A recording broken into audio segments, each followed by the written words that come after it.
Hello everyone. আচ্ছা, আজকে যে জিনিসটা নিয়ে আমি আলোচনা করব সেটা হচ্ছে যে গণেশ চতুর্থী। 2025 সালে গণেশ চতুর্থী কিন্তু পড়েছে 27শে আগস্ট বুধবার। ঠিক আছে, তো এক তো বুধবার দিন আমরা এমনিতেই গণেশজির পুজো করে থাকি। তারপর এই বছর গণেশ চতুর্থীও পড়েছে বুধবার দিন। কিন্তু এই গণেশ চতুর্থীর যে শুভারম্ভ, মানে যে তিথির যে শুভারম্ভ, সেটা হয়ে যাচ্ছে কিন্তু 26শে আগস্ট মঙ্গলবার দিন দুপুর 12:53 গতে চতুর্থী তিথি বা বিনায়ক তিথি যেটাকে আমরা বলে থাকি, তো সেই তিথি কিন্তু স্টার্ট হয়ে যাচ্ছে। ঠিক আছে, এবং এই তিথিটা চলবে কিন্তু আগামী 27শে আগস্ট বুধবার দিন দুপুর 2:30 পর্যন্ত চতুর্থী থাকছে। এবার আমরা পুজো করব 27 তারিখ গণেশ চতুর্থী। তো সেই পুজোর শুভ সময় যেটা আমরা বলে থাকি, সেই শুভ সময় হচ্ছে সকাল 11:05 থেকে শুরু করে দুপুর 1:40 পর্যন্ত। এই সময়টার মধ্যে চেষ্টা করবে পুজো করা। অবশ্যই তিথি পড়ে যাচ্ছে বা 27 তারিখ সকালেও করতে পারো, কিন্তু পুজোর মেইন যদি ভালো সময় আমরা বলে থাকি, তো এই সময়টা কিন্তু খুবই শুভ সময়। ঠিক আছে, তো এরপর আমরা পুজোর যে দিন, পুজোর সময়টাতে আমরা কী কী করবো না করব, এটা আমি একটা জাস্ট ছোট্ট করে বলে রাখি। সেটা হচ্ছে যে অবশ্যই গণেশজিকে বাড়িতে যাদের গণপতি বাপ্পাকে নিয়ে আসছো বা যাদের বাড়িতে অলরেডি মূর্তি আছে, তো গণপতি বাপ্পাকে প্রথমে তোমরা পঞ্চামৃত দিয়ে ভালোভাবে স্নান করাও। ঠিক আছে, স্নান করিয়ে একদম পুরো অভিষেক করো।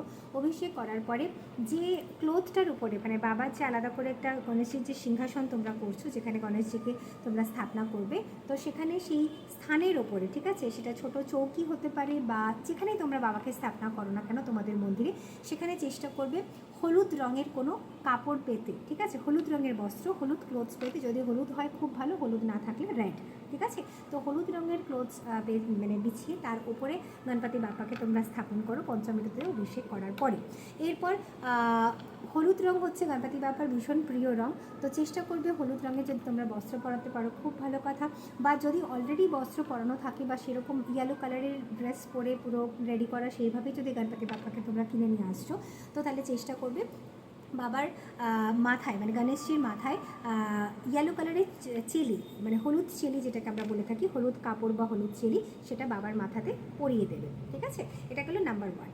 এর সাথে সাথে যেটা করতে হবে যে কালকে অতি অবশ্যই তোমরা দূর্বা ঘাস দিয়ে, ঠিক আছে, দূর্বা ঘাস গণেশজির ভীষণই প্রিয়, তো দূর্বা ঘাসের মালা যদি তোমরা নিজেরা হাতে বানাতে পারো তাহলে ভীষণ ভালো হয়।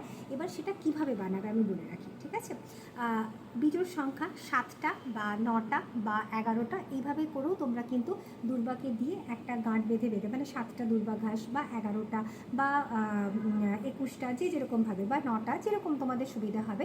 ঠিক আছে, নিতন পক্ষে 7টা, অথবা আমি বলবো যে 9টা বা 11টা, বা যদি 21টা করে তোমরা দুর্বা ঘাস নিয়ে একটা মালা মানে বেঁধে এইভাবে করে যদি 21টা গিট বেঁধে টোটালটা বানাতে পারো, তাহলে কিন্তু সেটা আরও ভালো হবে।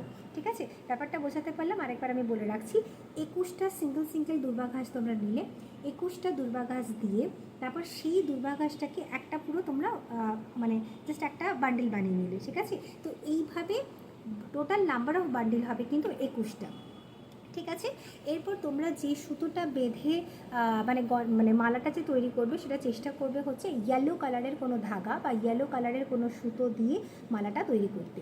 ঠিক আছে, তো এরপর যেটা হবে সেটা হচ্ছে যে মালাটা তৈরি করে নিলে, তৈরি করে সেই মালা অবশ্যই কিন্তু গণপতি বাপ্পাকে তোমরা পরাতে পারো। আর যারা ভাবছো যে না মালা আমি বানিয়ে পরাতে পারবো না, বা রেডিমেড আজকালকে হয়তো তোমরা রেডিমেডও পেয়ে যেতে পারো মার্কেটে, যদি রেডিমেড পাও, আমি বলবো যে রেডিমেড কিনে আনা থেকে নিজে হাতে যদি বানাতে পারো তাহলে সেটা আরও বেশি ফলপ্রদ হবে। আর কারণ তোমাদের নিজস্ব এনার্জি থাকবে, তোমাদের নিজের বেশ, যখন তোমরা ওটাকে রেডি করবে তখন নিজেদের মনোকামনাটাও তোমরা জানিয়ে কিন্তু বাপ্পার জন্য ওই দুর্বা ঘাসের মালাটা কিন্তু বানাতে পারবে।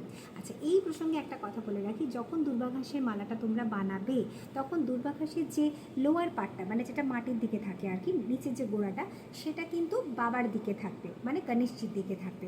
আর ওপরের দিকে যেটা, মানে ওপরের দিকে যে খালি পোর্শনটা আর কি, তো সেটা মানে আগা, যেটাকে আমরা বলি আগা গোড়া দুটো, হয়তো গোড়ার পোর্শনটা থাকবে বাবার দিকে এবং আগার যে পোর্শনটা সেটা থাকবে বাইরের দিকে। মানে ধরো সাপোজ তুমি যখন বাবাকে পড়াচ্ছ, তখন গোড়ার যে পোর্শনটা, সেই পোর্শনটা যখন গিট বাঁধছো তখন সেটা বাবার দিকে থাকবে, আর আগার যে পোর্শনটা সেটা বাইরের দিকে, মানে টুয়ার্ডস ইউ, এই দিকে কিন্তু তোমার থাকবে। ঠিক আছে। আচ্ছা, এরপর যখন মালাটা তৈরি হয়ে গেল, হলুদ রঙের সুতো দিয়ে বানাতে বললাম, সেটা তো আমি যেমন বললাম সেরকমভাবে করো। বাবাকে যখন মালাটা পরাবে তখন চেষ্টা করবে তাতে ওই দুর্বা ঘাসের মালাতে একটু হলুদের ফোঁটা এবং তার সাথে সাথে চন্দনের ফোঁটা দিয়ে দিতে, এবং তারপর মালাটা পরে নেওয়ার পরে একটু অখণ্ড আতপ চাল, অল্প পরিমাণে অখণ্ড আতপ চাল বাবার মাথাতে একটু মানে জাস্ট ছিটিয়ে দেওয়া, যেটাকে আমরা বলি, ঠিক আছে, সেটা একটু ছিটিয়ে দেবে। ঠিক আছে। আচ্ছা, এর সাথে সাথে যেটা করতে হবে যে কালকে কিন্তু মাথায় রাখবে যে কোনো রকমভাবেই কিন্তু তুলসী পাতা ব্যবহার করা যাবে না। ঠিক আছে, পুজোতে কোনো রকমভাবেই তুলসী পাতা ব্যবহার করবে না। দুর্বা ঘাসের মালা যেভাবে বললাম অবশ্যই দিতে পারো, নাহলে নর্মাল জাস্ট দুর্বা, 21টা দুর্বা ঘাস চেষ্টা করবে। 21টা যদি করতে পারো খুব ভালো, যারা 21টা পাবে না তারা 7টা বা 9টা বা 11টা বিজোড় সংখ্যাতে আর কি তোমরা বাবাকে দেবে। ওকে, এর সাথে সাথে মোদক যদি নিজেরা বাড়িতে বানাতে পারো তো খুবই ভালো কথা, যদি বাড়িতে না বানাতে পারো তাহলে বাইরে থেকেও নিতে পারো। যে কোনো ইয়েলো কালারের মিষ্টি সেটাও দিতে পারো, লাড্ডু বলো, মোদক বলো, বা যে কোনো ইয়েলো কালারের মিষ্টি। ঠিক আছে। আচ্ছা, এর সাথে সাথে ফুলের মধ্যে বলবো ইয়েলো কালারের, যে কোনো ইয়েলো কালারের ফ্লাওয়ার তোমরা বাবাকে দিতে পারো, মানে চড়াতে পারো পুজোর সময়। এছাড়া যদি ইয়েলো না থাকে তার সাথে সাথে কিন্তু তোমরা রেড কালারের ফ্লাওয়ার, যেমন রেড জবা হতে পারে বা যে কোনো রেড কালারের ফ্লাওয়ারও তোমরা দিতে পারো। ওকে। আচ্ছা, অবশ্যই কিন্তু গণেশজিকে কালকে তোমরা হলুদের, ঠিক আছে, ইয়েলো যে হলুদ আমরা বলে থাকি, হলুদ রঙে তোমরা কিন্তু বাবাকে টিকা লাগাবে। মানে জাস্ট যেখানে কীভাবে লাগাবে আমি তোমাদেরকে বলে দিচ্ছি। গণপতি বাপ্পার জাস্ট এখানে মানে মাঝখানে তোমরা একটা টিকা লাগালে, এবং তারপরে তার যে সুরটা আসে সেই সুরেও কিন্তু তোমরা হলুদের টিকা লাগাবে, এবং তার সাথে সাথে তার উপরে একটু সিঁদুরের, প্রথমে আগে হলুদের ফোঁটা, তারপরে সিঁদুরের ফোঁটা। ওকে, তো এইভাবে তোমরা ফোঁটা লাগিয়ে দিলে। আর তার সাথে সাথে হচ্ছে যেটাভাবে বললাম যে হলুদ রঙের পরে, এবং নিজেরা যখন পুজো করবে, পুজো করার সময় স্নান, তার আগে আমি বলি স্নান করে অবশ্যই শুদ্ধাবস্থায়, এটা তো নতুন করে বলার কিছু নেই। তো স্নান করে শুদ্ধাবস্থায় যখন তোমরা পুজোটা করছো, চেষ্টা করবে কালকে যদি কোনো হলুদ রঙের কোনো বস্ত্র তোমরা নিজেরাও পরতে পারো তাহলে খুব ভালো হয়। ঠিক আছে। এর সাথে সাথে পুজো আরচি হয়ে গেল। পুজো অর্চনার পরে যখন তোমরা পুজো করছো তখন কিন্তু ওম গং গণপতয়ে নমঃ, ওম গং গণপতয়ে নমঃ এই মন্ত্রটি 108 বার কালকে অবশ্যই কিন্তু জাপ করো। ঠিক আছে। এবং তার সাথে সাথে যখন জাপ করছো তোমাদের নিজস্ব যেটা মনস্কামনা, ঠিক আছে, যা যা তোমাদের মনস্কামনা বাপ্পাকে তোমরা জানো, কারণ আমাদের গণপতিজি হচ্ছে ঋদ্ধিদাতা, সিদ্ধিদাতা, বিঘ্নহার্তা গণেশজি। ঠিক আছে। এছাড়া কালকে যারা স্টুডেন্ট আছো, এডুকেশন সাথে পড়াশোনার সাথে যুক্ত আছো, স্টুডেন্টসদের জন্য বলবো, বাচ্চা থেকে বড় বা যারা নিজেরা পড়াশোনার সাথে যুক্ত আছো সবার ক্ষেত্রে আমি বলবো যে কালকে অবশ্যই গণেশ যন্ত্র যাদের কাছে অলরেডি, যারা আমার কাছ থেকে নিয়েছো, কালকে গণেশ যন্ত্রে আলাদা করে পুজো করো। আর যারা এখনও পর্যন্ত নাওনি, অলরেডি আমি আজ এবং কাল এই দুদিনের জন্য কিন্তু আমি গণেশ যন্ত্রের উপরে একটা স্পেশাল ডিসকাউন্ট, একটা অফার তোমাদের জন্য রেখেছি, specially for students, specially for education. ঠিক আছে। এটা এবং এডুকেশন ব্রেসলেট দুটোর ওপরই অফার আমার আছে। তো যারা যারা নিতে চাইছো তারা অবশ্যই আমার সাথে স্ক্রিনে দেওয়া নাম্বারে আমার সাথে একটু যোগাযোগ করে নেবে, হোয়াটসঅ্যাপে তোমরা বুকিং করে নিতে পারো, কোনো অসুবিধা নেই। এটা গেল এডুকেশন যন্ত্রের কথা। আর অবশ্যই আরতি তোমরা করছো, সবই করছো, আর যখন পুজো করছো তখন মনে রাখবে যে তোমাদের ফেসটা যেন নর্থ ইস্টের দিকে হয়, মানে যখন তোমরা বসছো পুজো করতে তোমাদের ফেসটা যেন নর্থ ইস্টে অথবা ইস্ট ফেসিং হয়ে থাকে। ঠিক আছে। আর তার সাথে সাথে অবশ্যই ঘির প্রদীপ জ্বালাবে। আর বাদ বাকি তো যা যা বললাম, যেমন যেমন বললাম ঠিক সেভাবেই তোমরা ফলো করো। আর হ্যাঁ, অতি অবশ্যই কালকে বাড়ির বাইরে মেন এন্ট্রান্স, যখন তোমাদের পুজো হবে সকালবেলাতে মেন এন্ট্রান্সটা খোলা রাখবে, এবং বাড়ির মেন এন্ট্রান্সের বাইরে দুদিকে দুটো অবশ্যই কিন্তু ঘিয়ের প্রদীপ জ্বালাতে ভুলবে না। ঘিয়ের প্রদীপটা জ্বালিয়ে যখন রাখবে তখন নিচে অবশ্যই একটু কিন্তু ফুল, ঠিক আছে, মানে নর্মাল যে ফুল দিয়ে বা একটু দুর্ব ঘাস দিয়ে তারপরে কিন্তু তোমরা ঘিয়ের প্রদীপটা জ্বালাবে। ঠিক আছে। দুদিকে দুটো জ্বালাতে পারো, অবশ্যই জ্বালিও।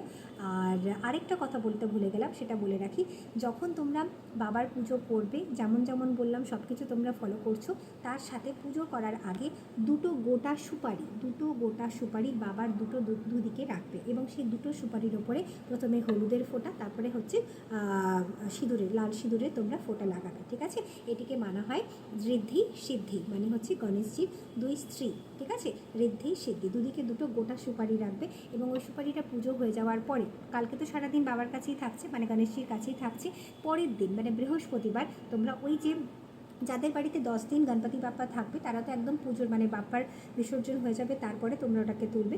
আর যাদের ধরো সেরকম না, নর্মালি জাস্ট কালকেই তোমরা পুজো করছো, সেই পুজোর পরে মানে পরের দিন বৃহস্পতিবার দিন ওই যে দুটো আমি গোটা সুপুরির কথা বললাম, সেই দুটো সুপুরি তুলে একটা লাল রঙের কাপড়ের মধ্যে মুড়ে, ঠিক আছে, লাল কাপড়ের মুড়ে, যারা বিজনেস করো বিজনেসের ক্যাশ বক্সে তোমরা রাখতে পারো, যারা বিজনেস করো না নর্মালি, যারা মানে যে কারোর ক্ষেত্রে বলছি, বাড়িতে লকারি বা যেখানে তোমরা টাকা পয়সা রাখো, জুয়েলারি গ্যালারি রাখো, সেখানে তোমরা রেখে দেবে।